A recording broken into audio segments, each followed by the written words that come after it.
Salute Nation. Good morning. Good morning. Good morning. Man, it is a very exciting day for a Saturday morning in the off season. We got a lot to talk about. You already know what time it is. So let's go ahead and kick this thing off. Here we go.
Chris, protect the shield. Good morning, brother. How you doing? My guy, Raider, Raider Legions. What is good? We on? Oh, hey! We on. None other than Mr. Chris, bringing none other than our guy, Joe Morley, bring out none other than the Violator, Wayne Marbury, bring out none other than the notorious Mitchell.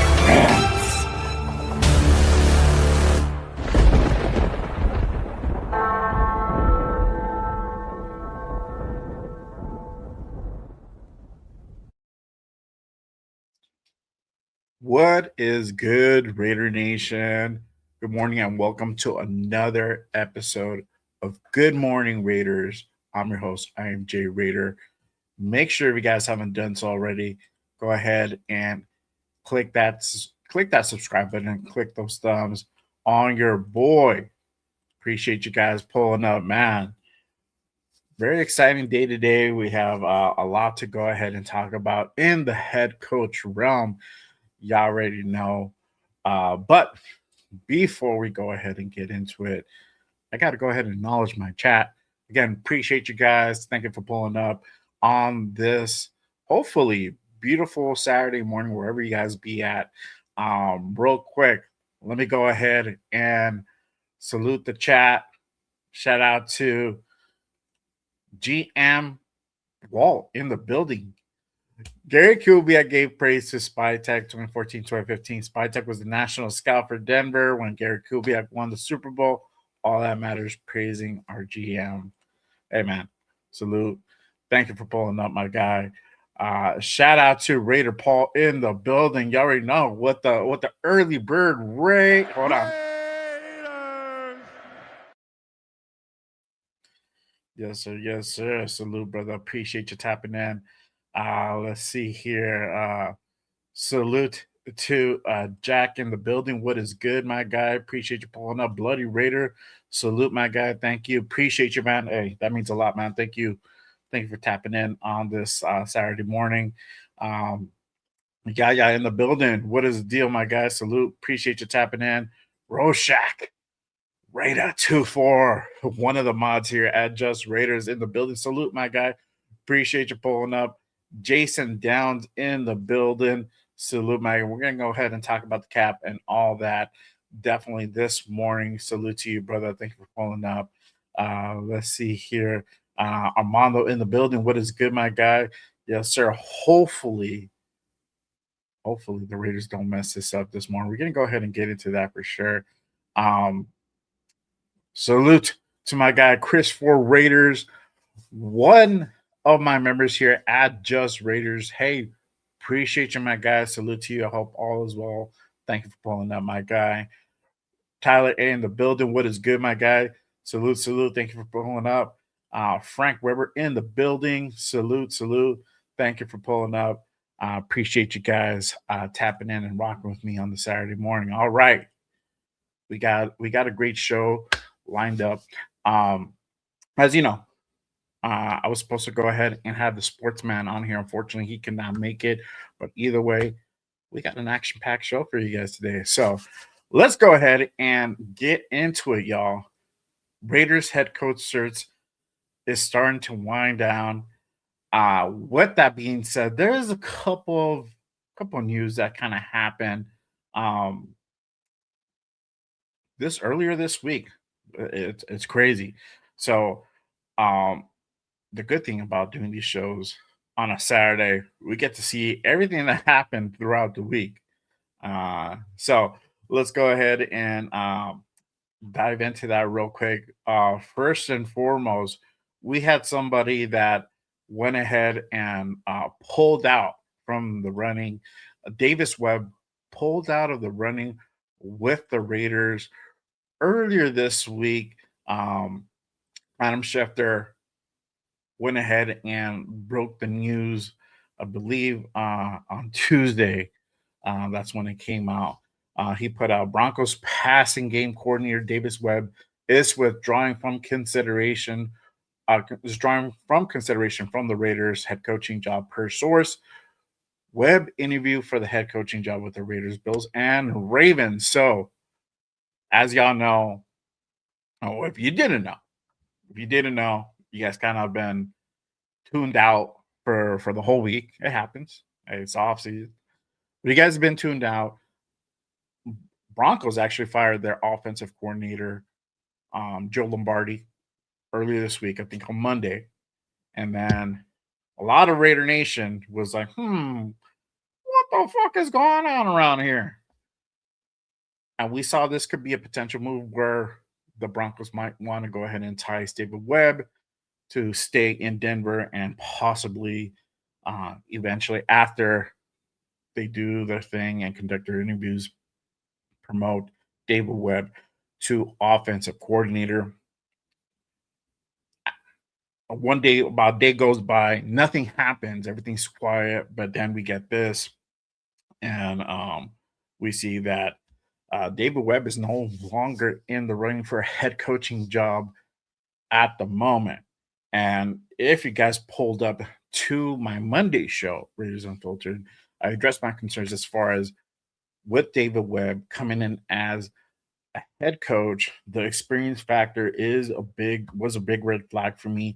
Not really having um, that experience at a high level coordinator level like offensive coordinator. He's currently the quarterback coach and I think the pass game coordinator for for um for the Broncos, but nonetheless, he just hasn't had that experience in play calling. But now you know. Now he's no longer running for the head coaching position. Um, sorry guys, I'm getting a text real quick. So right now he is not running for anything as far as head coaching position is concerned. We'll see how that pans out in Denver, but I wouldn't be surprised if they decide to go ahead and eventually promote him to offensive coordinator. Now, this is a thing. Could he still be interested if the Raiders make an offer? Possibly, but with Denver, he hasn't committed to anything yet. All he said that he's out of looking for a head coaching job. They could potentially offer, but my thing is that and he would still be available because Denver would still have to go through their interview process. They just can't come flat out and just point and say, "Hey, you know what? You're going to be the coordinator now. You're going to be under me." Either way, even if he does stay in Denver, I mean, you already know. Sean Payton calls the plays over there. It wouldn't really be much of a promotion except in title, right? So, uh, either way, Webb is out. Webb is out. We don't. He's not in the mix anymore. So, who is still in the mix for the head coaching positions? Um, we got we got obviously Klint Kubiak. We got Mike LaFleur from the Rams, Chris Shula, defensive coordinator from the Rams, and Ejiro Rivera as well. he's still in contention, and it depends where your circles are. I've heard that Ijiro is potentially the second pick if it doesn't work out with Kubiak. Don't know how much that's true. But obviously we've seen different things float around. We've heard Davis Webb last week. He was a favorite at one point, and now that he's out, you're hearing a bunch of different other things. So, but currently, this is the list of candidates: Mike LaFleur, Chris Shula, and Ejiro Rivero. We got a couple more guys you can go ahead and add to that list, but in serious contention, I think that these three guys will probably be one of the guys if in case doesn't work out with Kubiak. But obviously, we know clear front runner right now is Klint Kubiak. Klint Kubiak, I think someone reported it's basically his job to lose at this point. It's clear cut. The guy has a very high dynamic offense. I mean, they're literally in the Super Bowl. I think I don't know what the official spread is, but I know they're favorites to go ahead and win next Sunday. So, with all that being said, I think that he is a clear cut favorite. I mean, obviously, nothing has been done up until this point. So, you can definitely go ahead and point in the direction of Clint Kubiak with them not making any type of head coaching moves at this point, with only two being two only being in left in the running at the moment. Um, so uh, crazy situation that we're currently in. But good news, Gary, know Clint Kubiak is set to meet with the Raiders today. Today is officially the second interview. The Raiders will be in Seattle or in Seattle. They should be already be there by now. It's 10:30 in the morning. They should be already in Seattle, getting a if not meeting with Clint Kubiak for the Raiders head coaching position.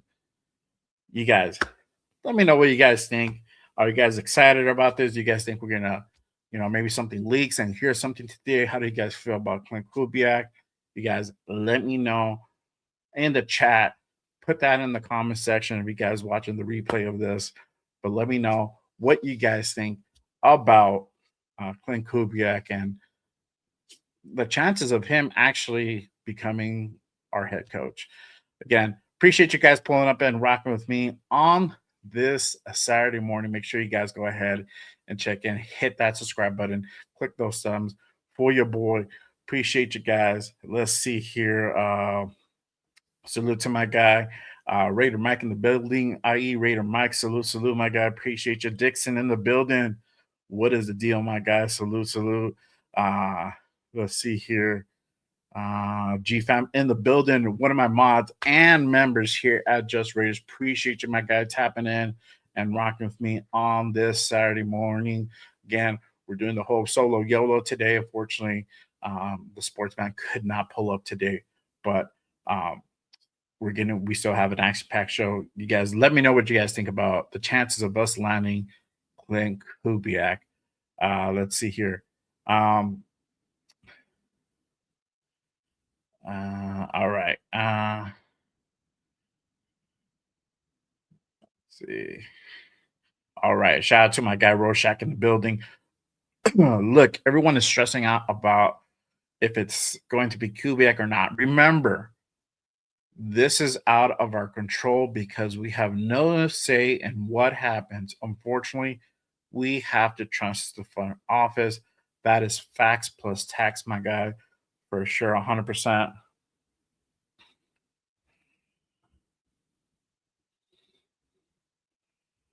Um, that is facts plus tax. So, but honestly, I do think it is Kubiak's decision. It's his job to lose ultimately at this point. I think Raiders are going to go ahead and do what what they got to do to go ahead and try to make that happen. But it is really his job to lose at this point. Shout out to my guy Raider Nation Jason in the building. Salute, my guy. Appreciate you tapping in. D Menace in the building. What is the deal, my guy? Salute to you. Appreciate you tapping in. My guy GM Walt, he says Gary Kubiak gave praise to Spy Tech. 2014-2015 was a national scout for Denver when Gary Kubiak won the Super Bowl. That matters. Praising our GM. Fact. So if you guys don't know what Walt's talking about, there's something that came out earlier this week, probably like a couple of days ago, in regards to there's something actually documented that Gary Kubiak did give some props to Spy Tech. They did cross paths in Denver during that time frame, and for those, because we've heard that like Gary Kubiak doesn't really like the Raiders. I don't know how much of that is, if it's just the competitiveness and being the head coach at the time and not liking the Raiders, or if it's like a deep disdain. And there's a difference. You already know. Like, for example, McDummy, that's probably a deep disdain. Tay, deep disdain for the Raiders. Randy Moss, deep disdain for the Raiders. So I don't know how much of that was actually Gary really not liking the Raiders, or it's just the competitiveness of like, hey, I coach the Broncos, we're a division rival, and it is what it is. But either way, that is a good sign. I'm pretty sure Dad will go ahead and give props. Really quick though, let's see here. We're gonna go. My guy Yaya, he's like, "What's Plan B?" We're gonna go ahead and talk about Plan B. And there definitely should be one.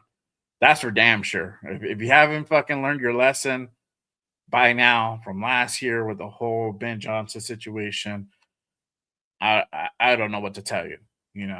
Shout out to my guy Troy in the building. What is good, my guy? Appreciate you pulling up. All right,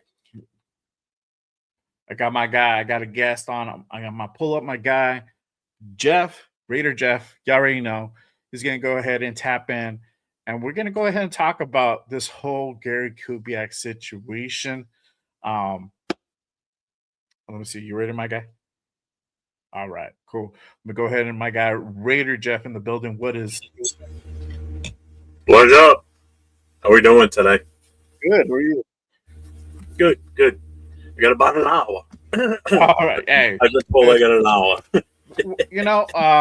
We don't. I mean, it's not a whole lot to talk about other than the fact of what's kind of been going on this week with the whole head coaching news. Obviously, we talked about Davis Webb really pulling out early this week. Not too much of a shocker because of what Denver and Sean Payton did earlier that week with the whole firing of Joe Lombardi, their offensive coordinator, and then we hear Davis Webb is pulling out of the head coaching search entirely for everybody. So, and now we come to this where, we have literally it's just us and the Cardinals. Also, there was another vacancy that was filled the other day. Browns choosing Todd Monken as their head coach for this season coming up and the future. So there's only leaving two vacancies left. One clear-cut guy that's really standing out above all, Is Klint Kubiak. So what are your thoughts with this whole week that's kind of been going on? And obviously they're meeting today. They're doing that second in-person interview. They're in Seattle. They're gonna go ahead and try to get that gentleman's agreement. What are your thoughts so far?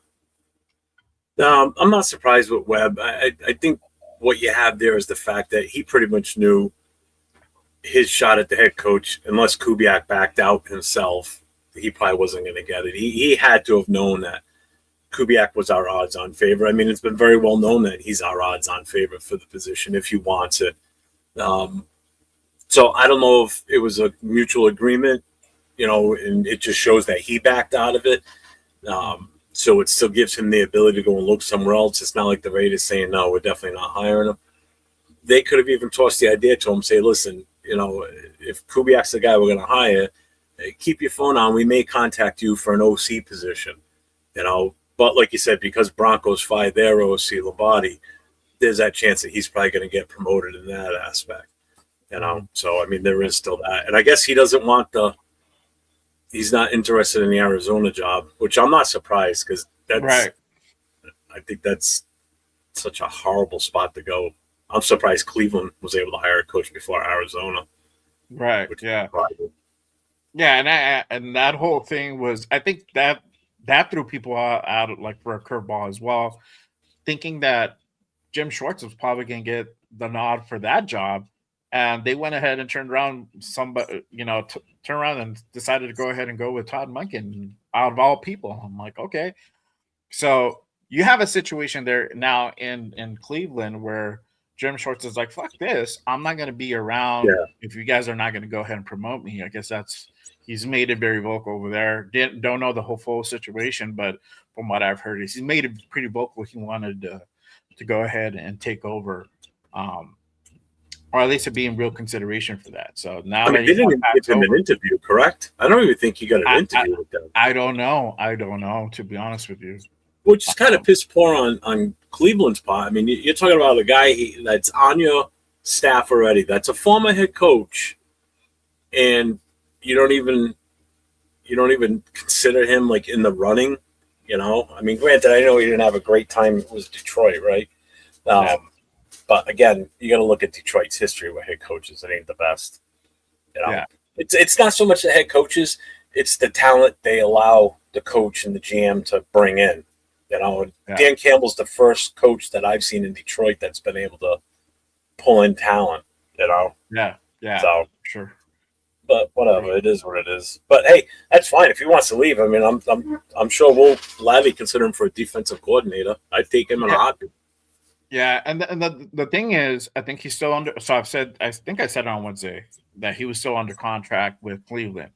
Now this might be a situation where either we go out and try to buy out the contract where there's some type of monetary compensation. They might potentially release him out of his contract. I think at this point with him literally saying goodbye to everybody in the building and just walking the fuck out, I think it's pretty clear cut that marriage is pretty much done. I don't think they can go ahead and mend that. So they'll probably release him, even though they want to keep him, they'll probably be like, he's like, no, I'm not interested. Or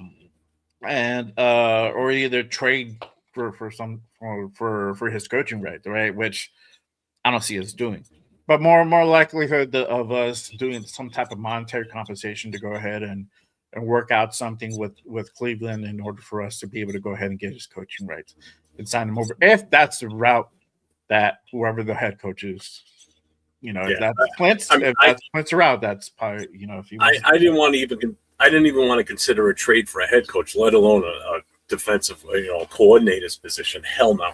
We can't afford to give up draft capital. We need more as it is, And I know everybody's like, well, we got 10 picks. I'm like, 10 still, that's still not, I want more.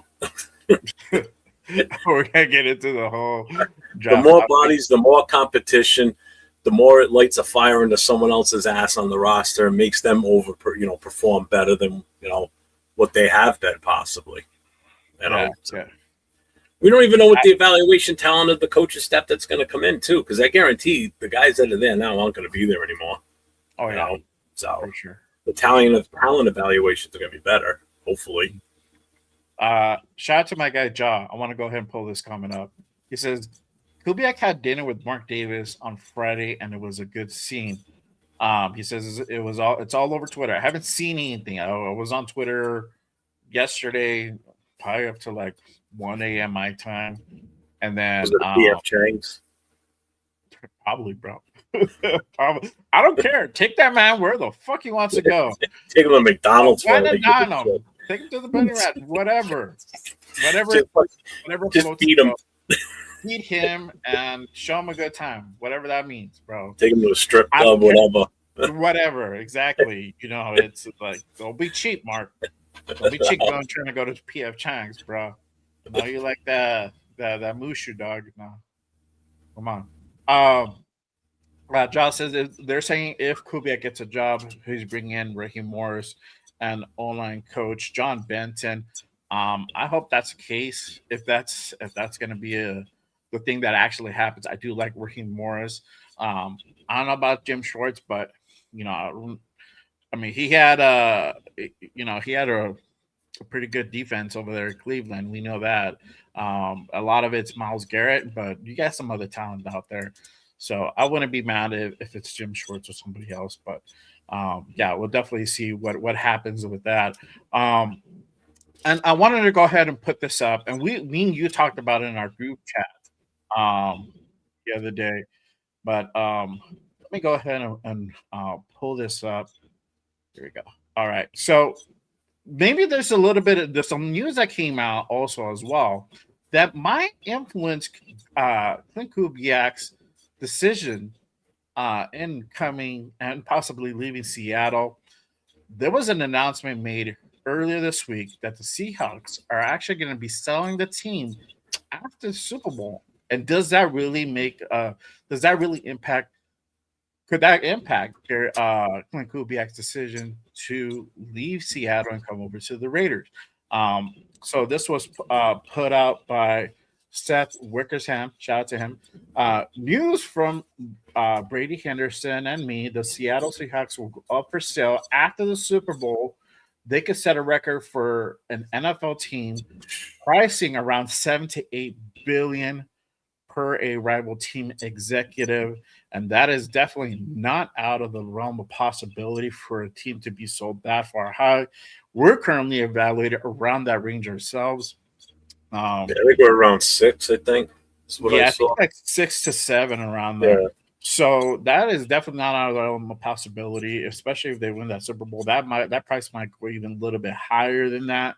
I mean, they got state of the art facility. They got a really nice stadium out in Seattle.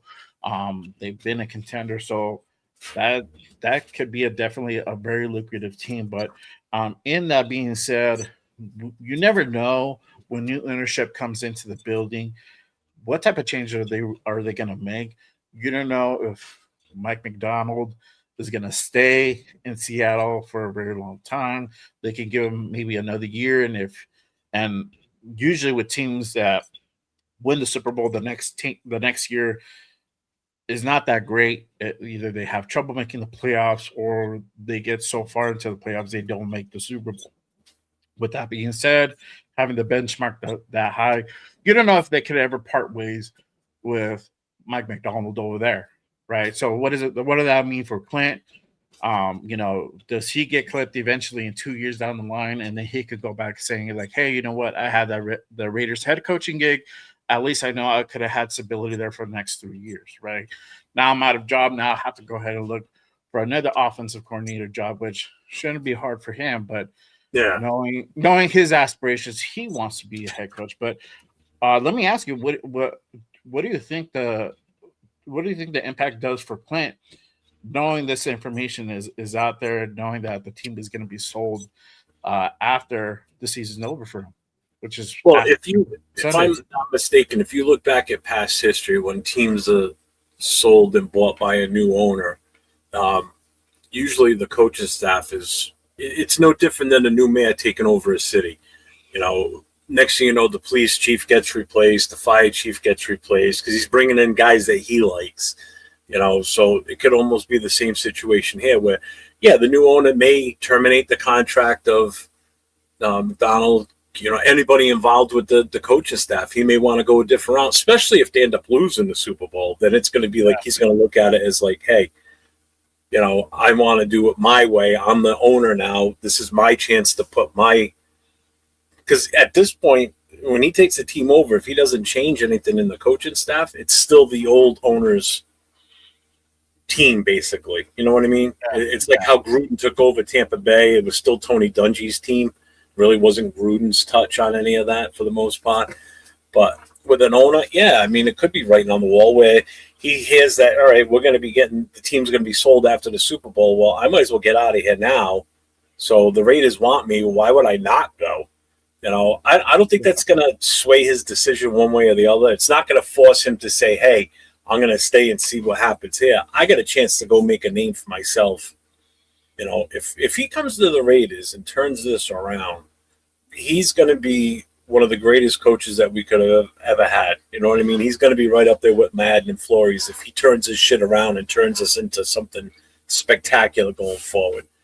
Yeah. But yeah, I think the only one that's really probably going to worry is the head coach position in that case. You know, GM, who knows? He could be out too. So it could have a big difference, you know? Yeah. All right. I want to go ahead. And I agree with Walt. I mean, I get what he's saying too. I don't think it's going to change Kubiak's decision. I think Kubiak wants that shot. You know, it's just going to be, is it because of the Raiders he turns it down? You know, I know Jason Downs is always telling me, don't forget, you know, it was the family history with the Broncos and how much they hate the Raiders and everything. I'm like, we have enough money in his face. I don't think that's going to matter. Right, you know? Exactly. Yeah, I totally agree. Well, you know, with Gary Kubiak kind of putting that out there for Spytek, I think that's a definitely good sign. I want to go ahead and put this up. Shout out to Jaw Raider. He went ahead and sent me this thing on Twitter. He was able to go ahead and locate it for me. Let's go ahead and pull it up. It's a tweet from Dan Vines. I guess he covers the Seahawks. He put out there that he got a text from a former coworker that Klint Kubiak is dining with Davis for a second interview with the Raiders at his old restaurant. And then there's something else that was also put out, I guess. Kubiak dining with Davis at Gacho Bellevue tonight. Second interview for the Raiders. Oh man, I didn't even consider that they might do it there. And it just he asked like I hope he stays. Says, you know, the reply was, it's not looking good. It's not looking good. And then this also put out by Albert Martinez. Yes, the rumors are true. Davis and Kubiak had a dinner, all smiles, like a deal has been made. Tom Brady and John Spytek will meet with him in person. I guess the official thing that they're going to go ahead and meet with them today. Right, today is officially the interview. But if they already had like a pre-dinner, like, hey, let me take you out to dinner, man, you know, and they chopped it up, the gentleman agreement could have been done last night for all we know. And this is just a formality, you know, because there's some things that you can go ahead and have that handshake agreement. Hey, you know, we're going to go ahead and bring you in, and you know what's the number that you want. They agreed on that, and you know. I think maybe this could have been cinched up last night. I don't know, right? But you know, again, you know, it's still a gamble for the Raiders because even if you come into agreement, right, you get the handshake deal, he can still say no. He can still say no after next Sunday. He could be like, you know what, I'm gonna stay with Seattle. I'm gonna run it back. I'm gonna see how this goes. So that's the question now: is do you make the gamble and wait for him until after next Sunday because he will be available February 9th, which is the day after the Super Bowl. We can make that official, or should they go out and get one of the three guys that are still available: the Flores, Shula, and Ibro. There's a couple more guys that are still out there as well, but I think these guys will probably be the more likelihood of them potentially be plan B in case Kubiak's a no-go. What are your thoughts? Do you think do you feel confident that this is going to happen? Yeah, I do. I plan B.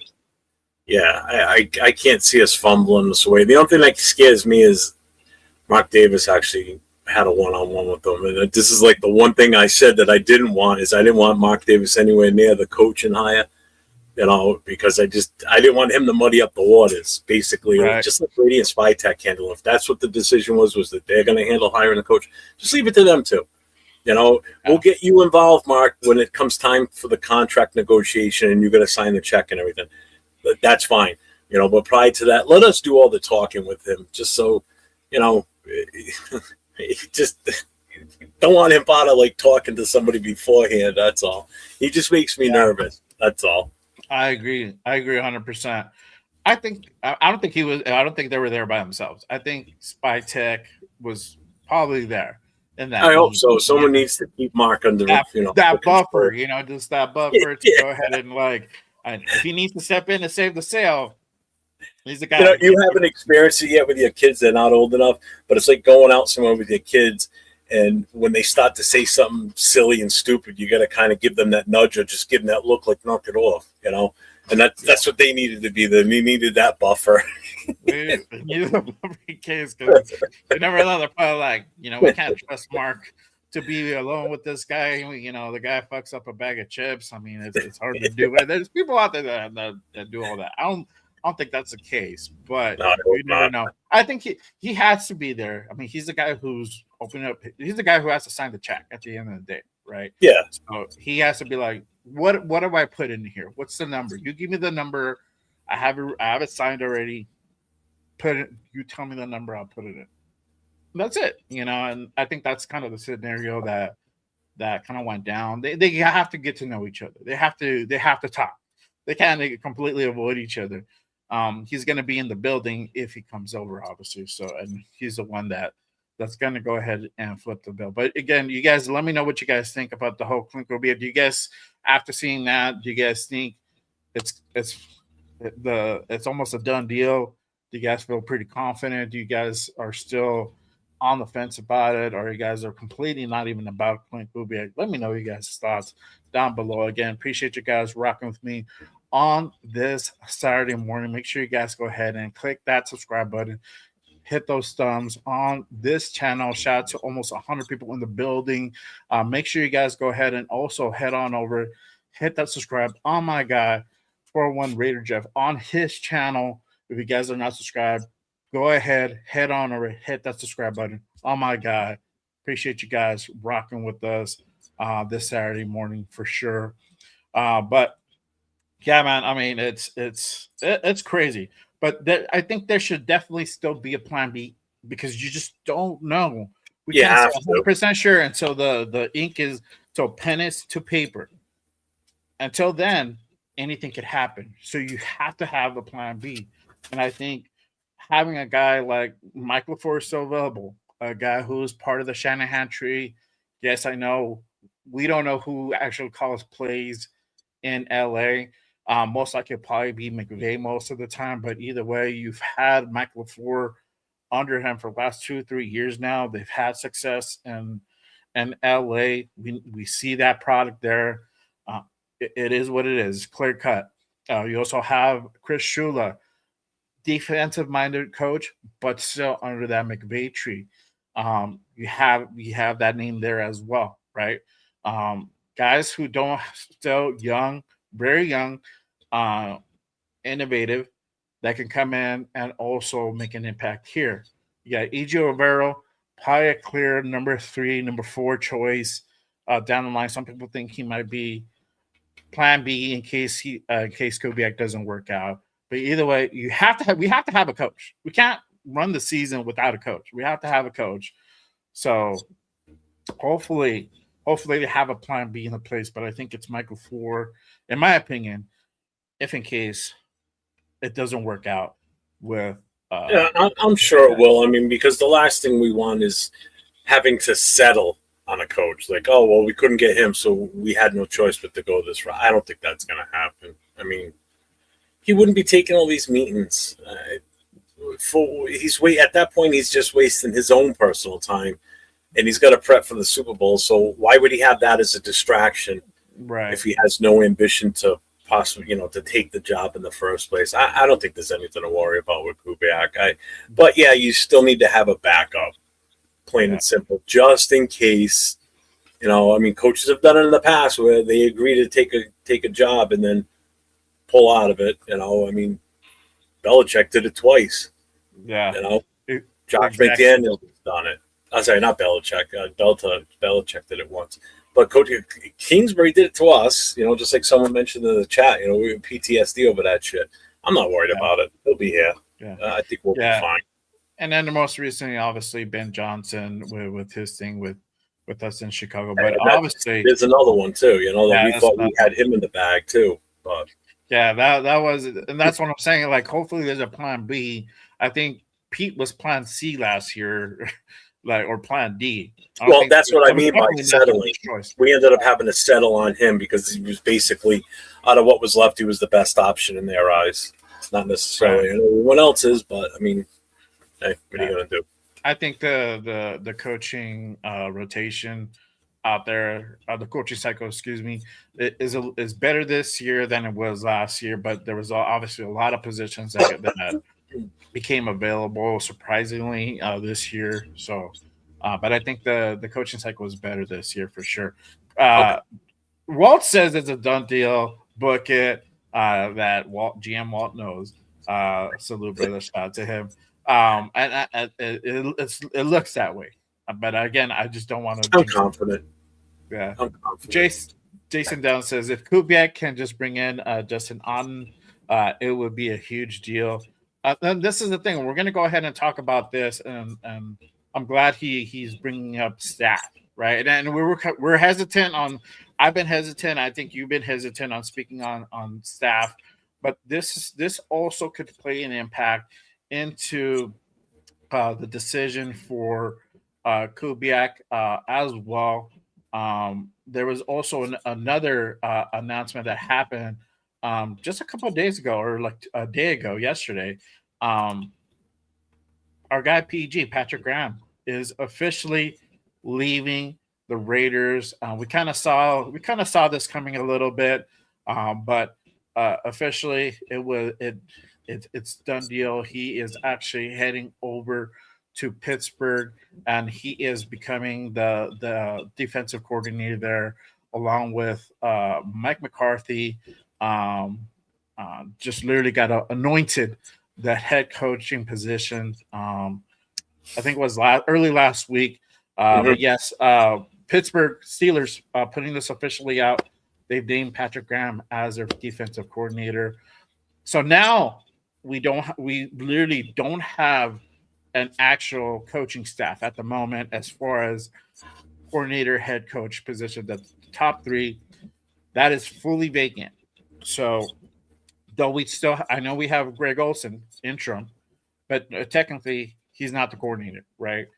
So now you have an open staff, right? Now, if if he decides to go ahead and take the job, now it's his to really go ahead and staff it the way he wants it, to bring Yeah. in the guys that he wants, because now we know Chip Kelly's out. He went back to college. PG, he's in Pittsburgh now, so he Fucking could me. bring the guy. Yeah, he could bring in the guys that he really wants to go ahead and really help him put this team together. I mean, how big of a deal is that? Knowing that you can go ahead and bring in your own guys, But again, Wait, that's huge. we had this issue literally last year with them pairing Chip Kelly. Now we found out that it wasn't Pete that wanted Chip; it was Brady that wanted Chip. And but how big of a difference does that make? Knowing that you can bring in the guys that you want, you don't have Well, I would anybody. like to think. I would like to think any head coach that gets hired, it's his choice who's on the staff, plain and simple. Um, and I'm fine with PG being gone. I honestly, and I'm on record saying this multiple times already. I don't want anybody left that's still on the roster, right, on the coaching staff right now. I want them all gone. I want a brand new. I want a totally clean slate, and I just want everything, all new all new coaches, for every single position coach, everything, right down the line. I don't want any holdovers left over. And I was always in favor of Philbin when he was on the offensive, running the offensive line in 2024. But at this point, you know what? Bye. See ya. He might be the only one that I would seriously consider leaving. But if he brings that, what the hell's the guy's name? If he brings John Benton over with him, the offensive line coach from Seattle, then I'm fine with him. Yeah. Him taking over that aspect of it. Yeah, for sure. Nah, Shout out to Rorschach. He says, in my opinion, the second interview is just going over the contract negotiation. It's his job, and they're tied to spy tech from his father, and he knows that he will get everything he needs. Facts, bro. And I really think that they have to go ahead and figure out the money part, right? To know like, hey, it's a done deal. Or if have an agreement saying like, hey, if Arizona comes back, um, or if there's any issues, I want to say Arizona, but if there's any issues, let us know, type of thing. Like no matter what it is, let us know.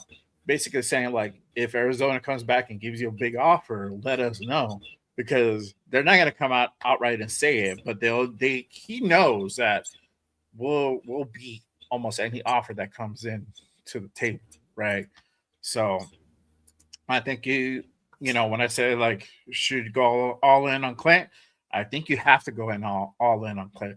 Whatever you Yeah, got to you do, don't go put ahead them. and lock that guy up. You do, and I think this is also a point that they should also make, and hopefully they. I don't know if they have to put this in writing or not, but maybe there needs to be a guarantee in place that he's going to be there for at least 3 seasons, buying that he doesn't violate like any type of like morality clause or anything like that where like domestic violence case or anything or like a situation where we had with Rugs type of situation where they're forced to go ahead and cut ties and yada yada, but if there's some type of a an agreement that's made that hey, you're going to be here for at least 3 years, we're going to give you Yeah, 3 years, barring that you don't do anything that you know, outside of football that you know puts bad light on the organization yourself, you're going to be here, right? And I think you need to go ahead and really emphasize that part because honestly, everybody, media included, knows that coming here it's a very unsure bet. You just don't know whether you're going to be here after year one or not, and that's the part that it probably it probably pushes certain people from not wanting to go ahead and put their hat in the ring with our position that's open. So I think that needs to be definitely emphasized in these interviews that are happening right now for sure, for sure. Um, let's see here. Shout out to Omicron. It says Morris's defense scheme is flex. your mic went out.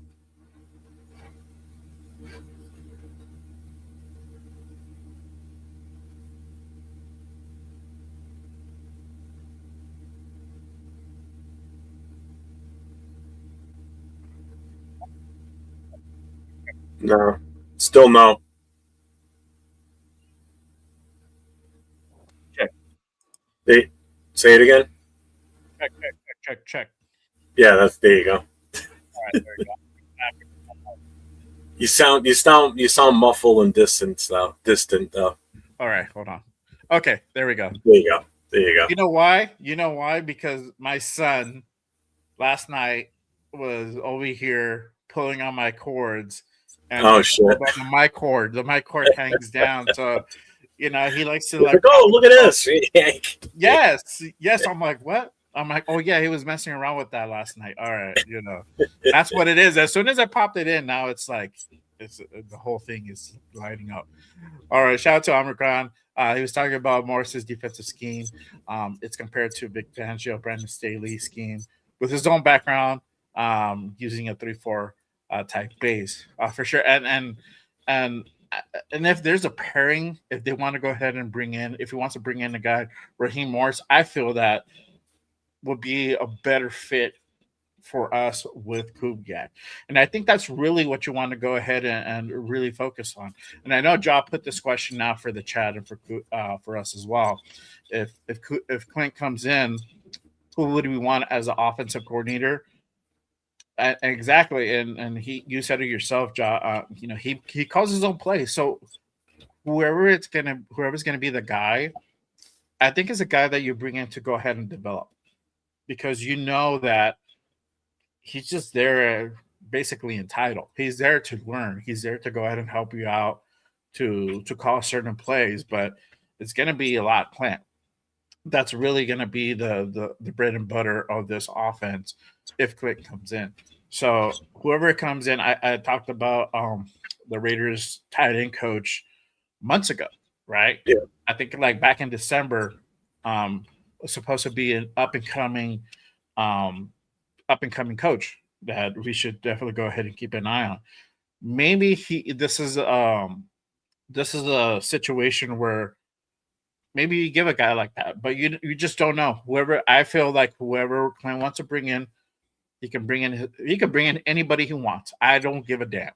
Let that man build his fucking team, and then we'll sort it out later. But hey, I know it's his first time coaching, but I think Raheem Morris is the defensive side of the ball is definitely what we have to kind of look at more. Offensively, I'm not worried, but defensively, that's a real question that we should probably be asking ourselves for sure. Um, let's see here. Um, Troy says, source says Clint Kubiak rejected the coach job from the Cards, and we kind of saw that coming.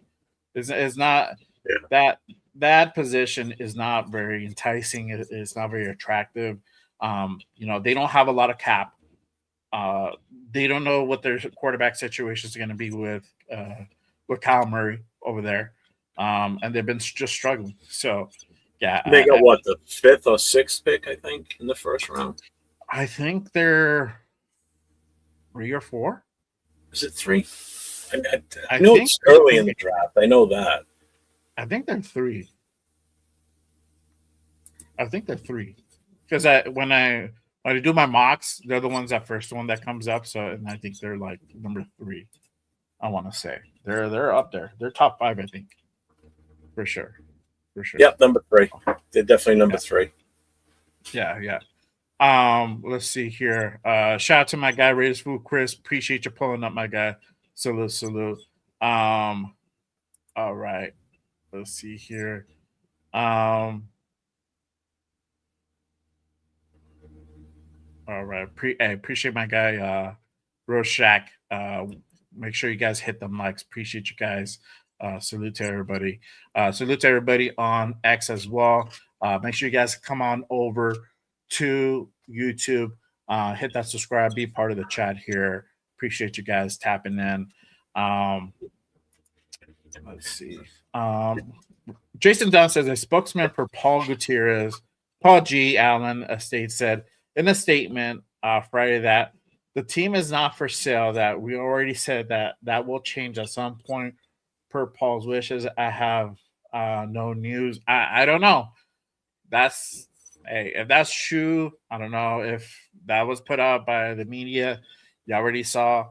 That's out there on Twitter. So I'm laughing because when I went in to look at the draft order, I was in the mock draft real quick, and I just looked to see what it gave me for offers. So I took the Cleveland one for the hell of it. So Cleveland ended up moving up to number 1, and we took their pick in the first round. Who do you think they drafted number 1? I don't know. Just take a guess. My wife's in the other room. She just yelled it out. They ended up taking Mendoza. I'm like, God damn, if that really did happen again, they're going to go for another fucking quarterback. Don't be surprised that shit happens, bro. Don't be surprised that happens. And I know. It's sad part. I get that amount. You know how bad your team is. Yeah, exactly. They don't know what's going to. I mean, they're trying to hype up Shador. I don't know if you saw that post where Shador came in to meet Todd Monken. Yeah, I saw a video of it. Yes.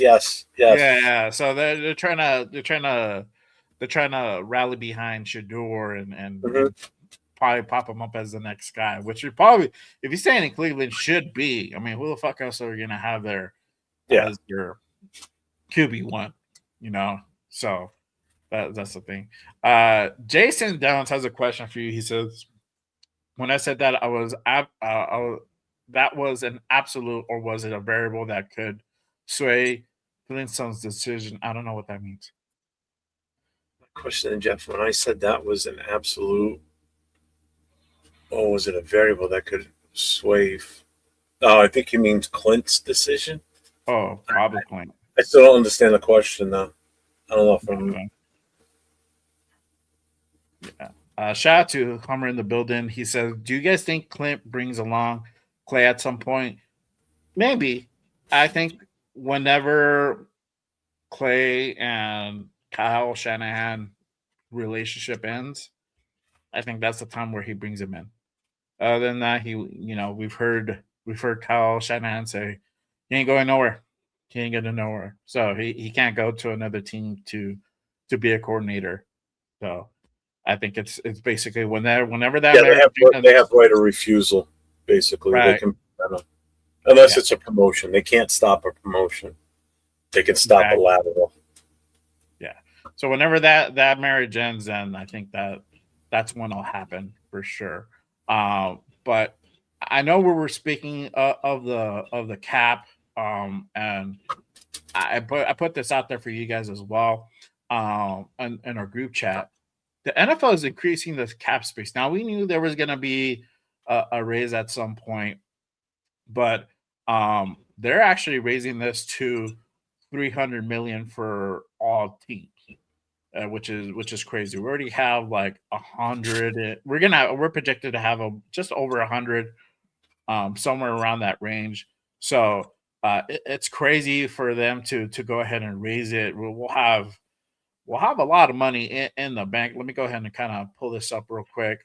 But odds goes This up like another. I thought I saw Jason post something. Goes up. We go up another 20 something, 21 mil. I think it is. I don't know exactly what the figure is. I haven't looked into the exact numbers, how much additional we would get.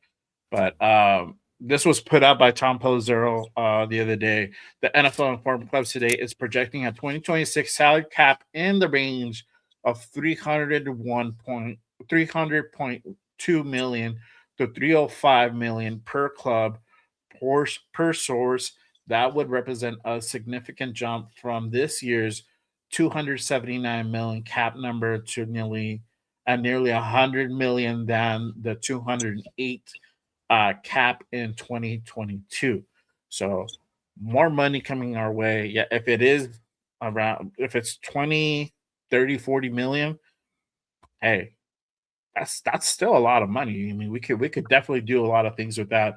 Having more money in cap space is also another thing that would be that's very attractive for this position, Yeah. that you have you have the number one pick in the draft. You have the ability to go ahead and bring in your own staff. You're gonna have well over 100 million in cap space to do a lot of things that you want to go ahead and do. I don't want to say everything you want to do, but a lot of things that you want to do. They can go ahead and really put a really solid team together for this season coming up. So I think all those variables combined, and if you're able to go ahead and get a guarantee that you're going to be here for the next 3 seasons, I think it's going to be a done deal for sure to having Clint come over and be the head coach of the Raiders. And obviously, we won't know anything officially until after the Super Bowl.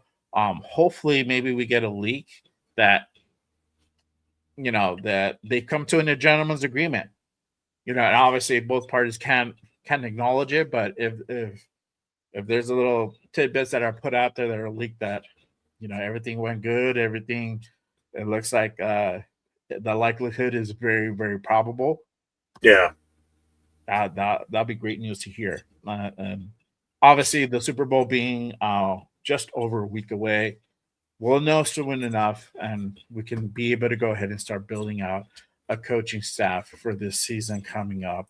But yeah, I mean, I think I don't know. I think this is I think it looks good. In my opinion. Really quick shout out to Chris for Raiders with the $5 super. This is all the old coaching staff should be canned and fresh start. I agree 100%, my guy. 100%. They should clean slate Yep. it. At this point, what's left anyways is all like mid-level to lower level coaches. Scrub the whole coaching staff. Yeah, the most we saw this last year where a lot of guys got dismissed. They kind of know what time it is, especially when it comes to regime change. Only a handful of guys were able to go ahead and survive the last coaching cycle. So I don't think anybody survives this one. I think it's going to be clean slate. Kubiak or whoever comes in is going to be able to go ahead and bring in the guys that they want to go ahead and bring. That's basically, and I think it's a good thing. I think we just need to go ahead and like you said, fresh start for sure. Yeah. Homer says, begging for a defense that has been not break for sure, 100%. 100%. For sure, my guy. Walt says, question past head coach thoughts on pick 36. What we can get into a little bit of draft talk. I know we have like a couple more minutes left, but who do you think we should get at pick 36 or second round, just to say? At that point, I'm looking at whatever's still available for us. What's the top offensive lineman that's available at that point? Whether it's guard or tackle. You know, if it's a tackle, preferably what's out there for left tackle at that point. Even center. I know centers aren't rated as high right now.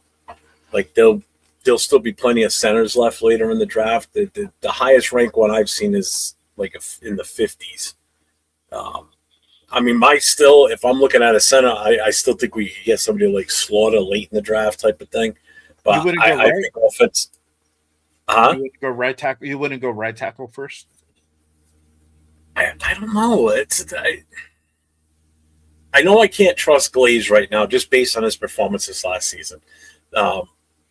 Do we maybe try Caleb Rogers over there, or do we specifically target a right tackle in free agency and in the draft? You know, bring in a veteran and draft one now to follow behind him, you know, and still have Glaze there too. So you're still going to have other options. Yeah. But yeah, maybe, you know, probably right tackle, but you still got to think about this. So we re-signed Colt Miller for a 2-year deal, right? So we still need to look at who's seriously going to take over for him. And we either need to hope that in the next draft or two after this one, that there's a bona fide early left tackle that can be a plug and play.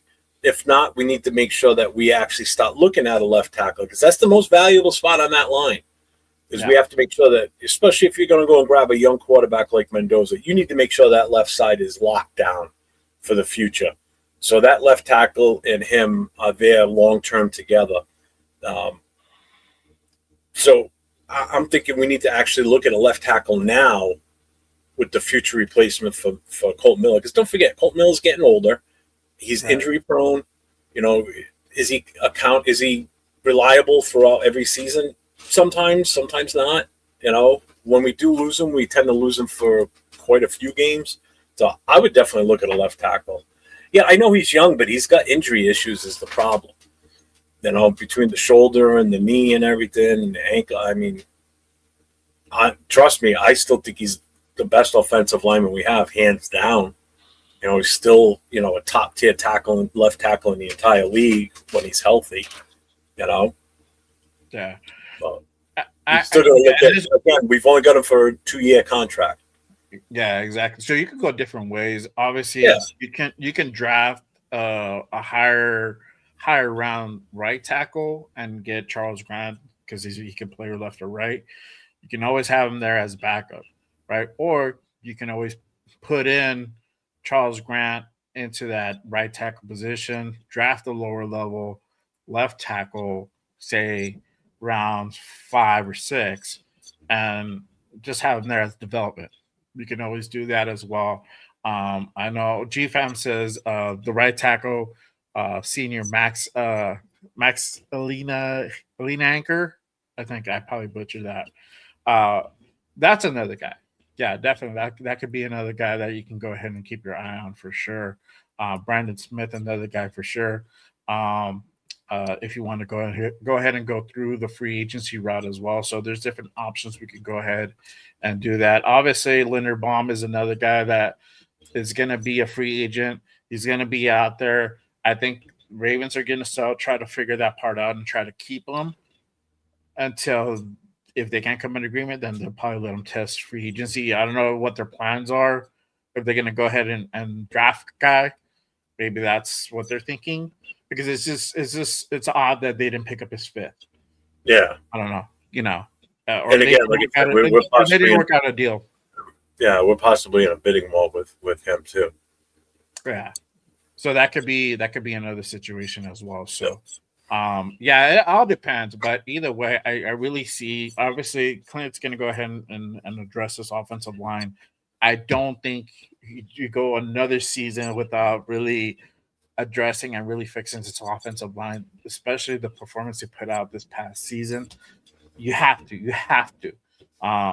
Everything is based a lot on run heavy with Clint, so you have to have that offensive line being there to be able to block to open up those gaps and lanes for Genty and whoever's going to be his backup as well. So a lot of different directions that could happen there, but obviously we'll know in about a week of what's going to happen there for sure. Again, I appreciate everyone pulling up and rocking with us on this Saturday morning. Again, if you guys haven't done so, make sure you guys go ahead and head on over, hit that like and subscribe button on this channel, on your boy. Make sure you guys go ahead and head on over to Jeff's channel, 41_Raider_Jeff. Make sure you guys go ahead and give him a subscribe. Appreciate everyone tapping in, rocking with us. Go ahead and get your final questions in, guys. We're going to go ahead and wrap it up shortly. Again, we just wanted to go ahead and go on here and chop it up, talk about, obviously the big Raider news going on right now, the head coach search, and will the Raiders be able to go ahead and get into that gentleman's agreement to lock up Klint Kubiak for another week until they can finally make it official, doing their second interview technically today. Yeah. They had dinner last night. And maybe the deal could have gotten done last night, for all we know. And today is just a formality. So we know Arizona Cardinals are also in town. They're going to be doing their second interview with him as well. So hope he tells them to go pound sand. Probably. I think he took that interview just to either one, gain leverage, or two, just to be polite, or both. Yeah. Like, hey, I'm gonna accept this interview, but just know that probably won't happen. It probably won't happen. So, it's either that or he stays. It's those three options: either Arizona, us, or he stays in Seattle. Those are the three options he can do. But it looks like it's most likely going to go ahead and happen here with us. So there was a name someone mentioned in the chat. I don't know if it was Walt or not, but somebody mentioned Rashid Shaheed from Seattle, different agent. I mean, he wouldn't be a bad viable option either, to be honest with you. I don't mind him at all. His market value is going to be a little high. His market value is like about 14 right now, 14 mil. Yeah. I mean, I definitely want some.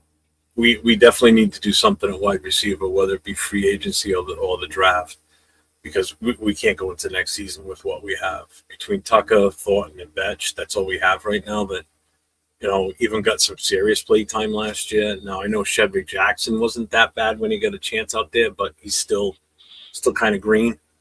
He needs some more time too. But I don't know. The receiver room is rough. It's really rough. And we still need another running back too.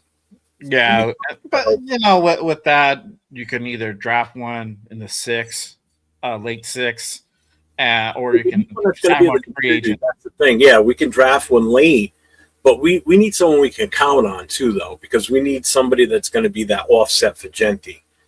Someone that's going to go out there and get almost a similar style, yardage that he would get for a short break, because this kid can't be out there for 90% of the plays on offense, because we don't have a viable. We're just going to kill the kid.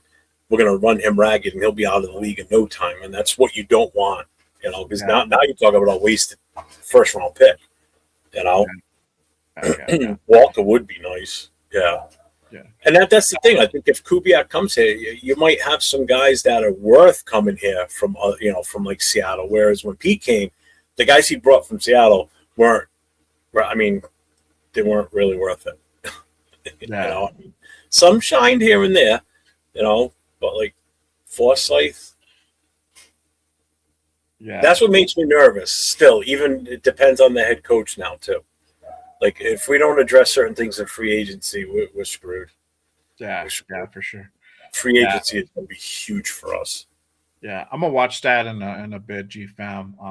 It's on NFL Network. Huh? Is Mendoza playing in that? Oh no. No, he's not. Why not? He's not going to do any. No, he's not going to do anything like that. You crazy? Why should He he? knows. I know. You're going to stir the pot. What did it look? What happened with Shador? He didn't do any of that shit. What happened to him? He dropped. That was not I don't because of see that. why they. But again, damn well that was because of his attitude. That was because of his attitude. The way he was doing his interviews, he didn't partake in anything. He didn't do anything. And I know Mendoza's probably thinking the same thing. He's got the number one sign, sewn up.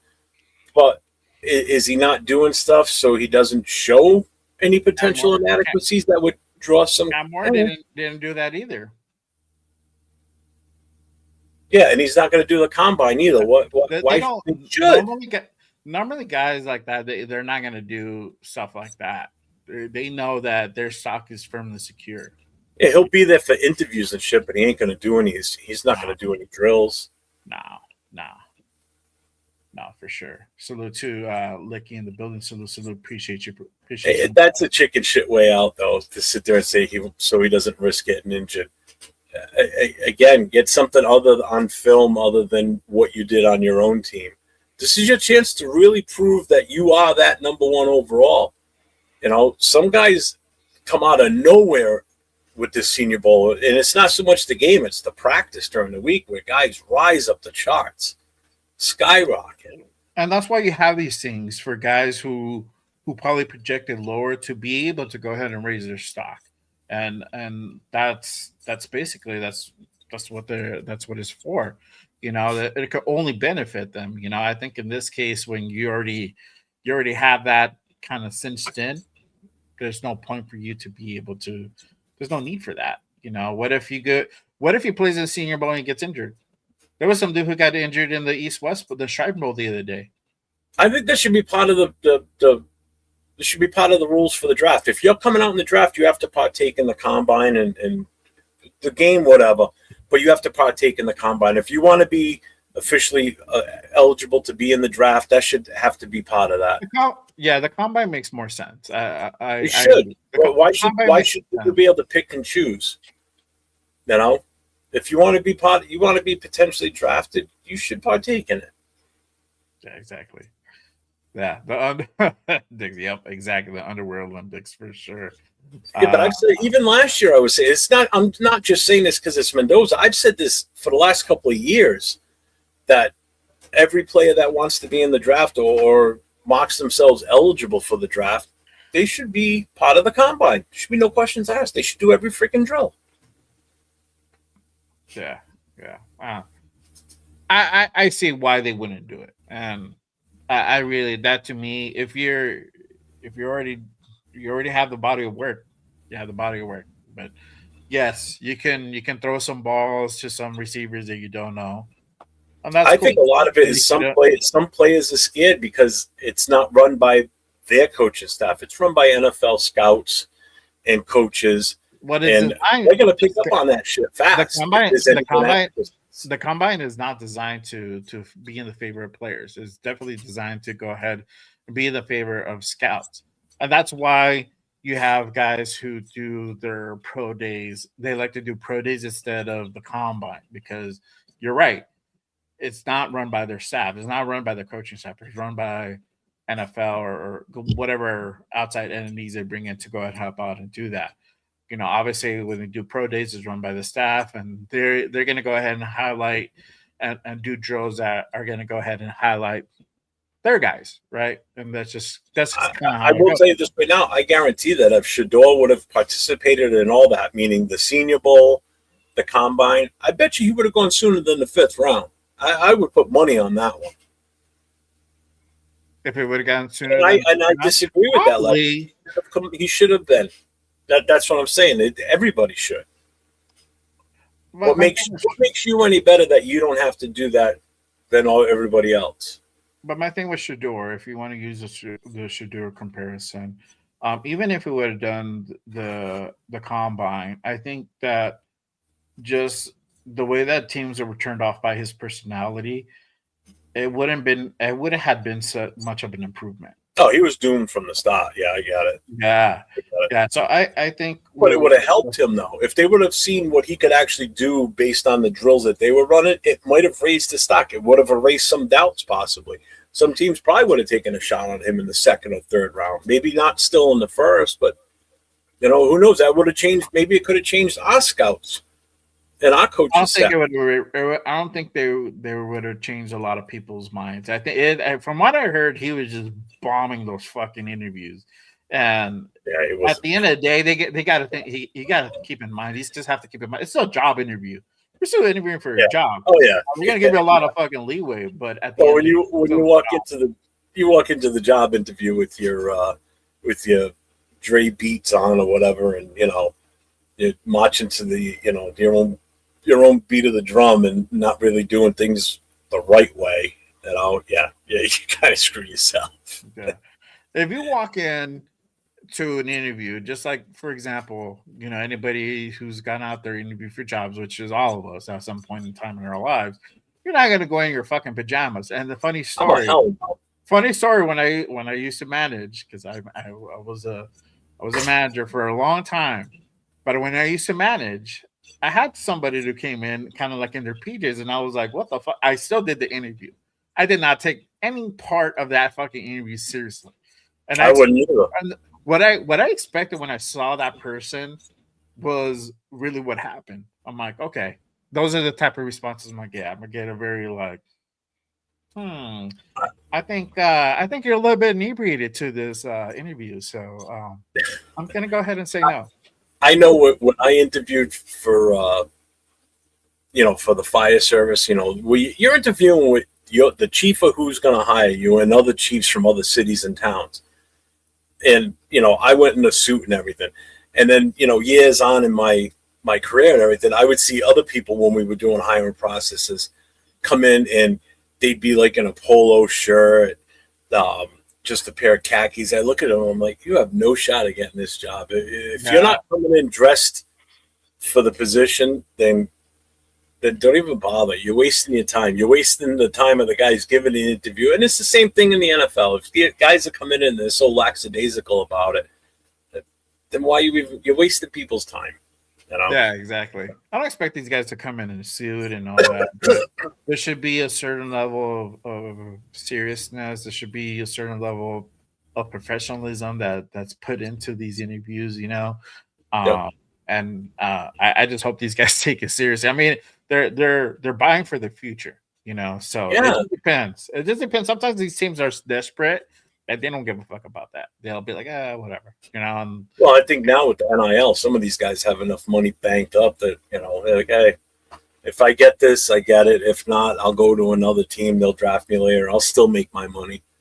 Yeah, exactly. Yeah, there's some guys that are still in their 7th, 8th year seniors because they don't want to go out to the NFL because they probably know that they probably won't make it, and they're making a pretty good amount of money at the college level that they're able to go ahead and set themselves up for a very long time, for them and their family. So, well, and the other thing too is you got some of these kids that are staying in so long that when they come out, they're already 2 years older than some of the other players that come out after 4 years in college. So you're getting them for a shorter time period now. So if you draft somebody that's already 24 years old, that's a couple of years lost already. And by the time their contract ends, they're already going to be almost 30 if they're drafted in the first round. You take their 5-year deal, they're already almost 30 years old already at that point. It's like your first contract and you're already on the cusp of 30 years old. Yeah, and it's crazy too. Some of these kids are also coming out with like master degrees, if they're them being in for so damn long. Might as well. I'm like, you're there, you're getting a free ride. Get your master's degree for sure. Because if anything, that's your fallback plan. You have a master's degree, you can go ahead and do basically anything you want to do, for sure. Josh says, if Klint becomes a head coach, he will get his hands on Mendoza to see how good he's with X's and O's at the combine meetings. We will find out if he sold on Mendoza. Yeah. But I think honestly, bro, I think that question has already been asked. because like I've said before, if you're kind of reading the tea leaves, the Raiders, Brady and Spytek, I think, are probably sold on Mendoza. If not, either way, they still got to sell that. I don't give a damn because if you're gonna trade back, you have to sell that because you got to fucking prop this guy up. But I think who are they going to bring in? They want somebody with the same vision. It doesn't make sense if they're bringing in a coach and he's not sold on Mendoza. That's not the route that he wants to go ahead and take from the get go. If he's like, well, he looks good to me, yada yada yada. Obviously, I got to go ahead and look more at the kid. That's a whole different other thing, right? And if they find again, at this point, you have to find a reason why you shouldn't draft them, like him personally, right? I think that's where we're at this point. And if Kubiak finds something that he finds a reason why, and he shares that with Spytek and Brady, and everybody's in agreement, okay, so be it. Because but I can give you one reason. He had frosted tips when he was in Cal, so that's reason enough to draft. he has a frosted tips. Not a fan of the frosted tips. I've heard. It looked ridiculous. Well, your boy said your guest the other day said that they wouldn't like him in the locker room. I think if it comes down to winning, I think they'll like him. I don't think they give a shit about that. I mean, look at Burrow. Burrow had fucking frosty tips at one point too. Yeah, I don't think none of that means shit. I mean, you got to remember the kid's 22 years old. He's a kid, still a kid. And most of these guys, they're either this is kind of starting to be a younger team. They're kind of in the same age range. Max, obviously, like the oldest guy probably in the room is probably Gino. Aside from that, it's probably E-Rob. I think E-Rob is like in his mid-30s, somewhere around there. I don't know his age offhand, but he's like early to mid-30s. So around that. Yeah, we are a young team. It was like the average age. Our average age is young. Yeah, I do know that. Actually, I think. Yeah. So like the whole personality thing, I don't buy that. It's just there's always going to be that kind of filling out period. You're just a new guy on a team, and it's just the way it is. They'll like you or they don't. That's kind of like. That's where you find out if people went to your birthday party or not. So, shout out to my guy Anthony in the building. Salute, brother. Salute. But other than that, again, we just wanted to go ahead and come in, chop it up. Hopefully, maybe something gets leaked, and we'll find out to see if it was a pretty much done deal in Seattle. Something's gonna leak. Somebody's gonna say something somewhere along the line. That's almost a guarantee. It's gonna leak. Yeah. Okay. There you go. E-Rob is 31. Yeah. 31. Yeah. So I mean, he's almost 10 years older than Mendoza. Now, if Mosra was still here, Mosra would be the oldest at 33. Oh, was okay. Yeah, he was 33. Okay. But yeah, either way, these guys. I mean, I got to think back in my early 30s. I'm still like I'm more mature at that point, but like I remember like okay, cool. I'm not that far off. I can still relate to like a 22-year-old, 23-year-old. At 40, plus 40, different story. It's a little harder, but yeah, if it's a 28-year-old trying to relate to a 22-year-old, I'm not that far off. Yeah. So, yeah. But again, appreciate you guys tapping in and rocking with us on this Saturday morning. Again, make sure you guys go ahead and head on over to Jeff's channel, hit that subscribe button on my guy. Make sure you guys go ahead and hit that subscribe and like button on this channel as well. It does really go ahead and support the show, getting out to the YouTube universe, getting the Raider message out, and getting the channel out there. So appreciate you guys tapping in and rocking with me. Let them know, Jeff, what you have going on for this week coming up, if anything they should be looking out for. If you're subbed on my channel, make sure you hit the notifications because I may do something later tonight. If not tonight, maybe tomorrow night.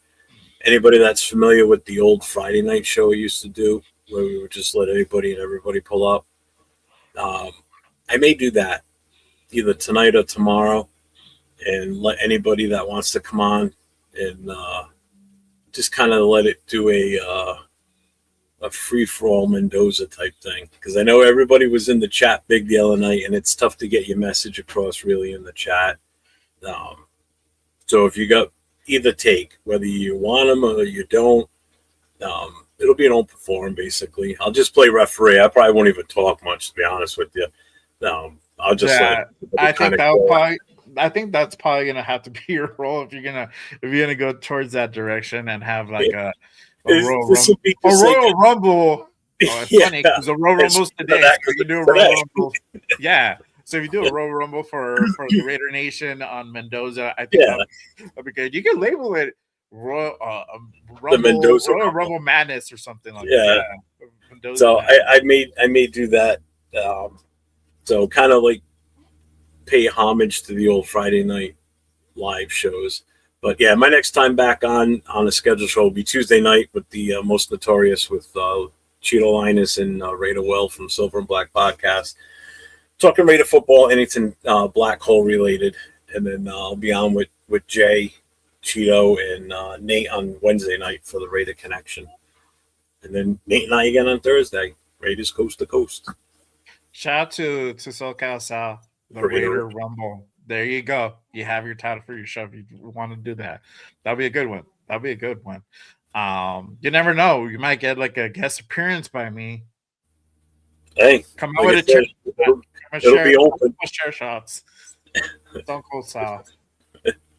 After Thursday night, I already had that idea on Thursday night after Thursday night show because that was just brutal Thursday night. So I'm like, I got to do something this weekend. So yeah. Might not be though, because I think today we're just gonna hang with the family and do a bunch of family game night stuff. If I do go on tonight, it probably won't be until after 10 o'clock my time. Yeah, still works out for you guys. I think that would be great. Yeah, late night type of thing, and it's gonna get wild. This is gonna get fucking raunchy, bro. So yeah, I think that'll be probably best fitting for it to go after 10. It'll be fun now. It'll be fun. It would be fun. As for me, I got Raiders Unfiltered on Monday, so make sure you guys tap into that in case something happens between now and Monday. You already know I'm gonna go on, so make sure you guys hit the notification on the channel. Same thing for Jeff. Hit the notification. You guys don't want to be left out of the dark if something drops. So hit that notification. Hit that subscribe on the channel. If you guys are on X, head on over to YouTube. Hit that subscribe. Hit that noti. That way you can stay informed. Everything Raiders related. Hit that noti on my profile as well. I try to pass along everything as much as credible as you can on Twitter as well. So other than that, appreciate you guys. As far as for Good Morning Raiders, I am going to go ahead and we're going to take a little break from the show. We're going to go ahead and come up with some really good news, some new stuff for you guys. So the show's not leaving, but we're going to take a little bit of a brief hiatus to go ahead and bring in some cool new stuff for you guys. So again, appreciate you guys. I will see you guys next time. I'll see you guys on Monday. Other than that, always remember, Rush Raiders, baby. You already know what time it is. Till next time, y'all. Peace. Peace.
Chris, protect the shield. Good morning, brother. How you doing? I've got lunatic Raider, Raider Legions. What is good? We on? Oh, hey! We are. None other than Mr. Chris, bringing none other than our guy, Joe Moore. Bring out none other than the Violator, Wayne Aubrey. Bring out none other than the notorious Mitchell.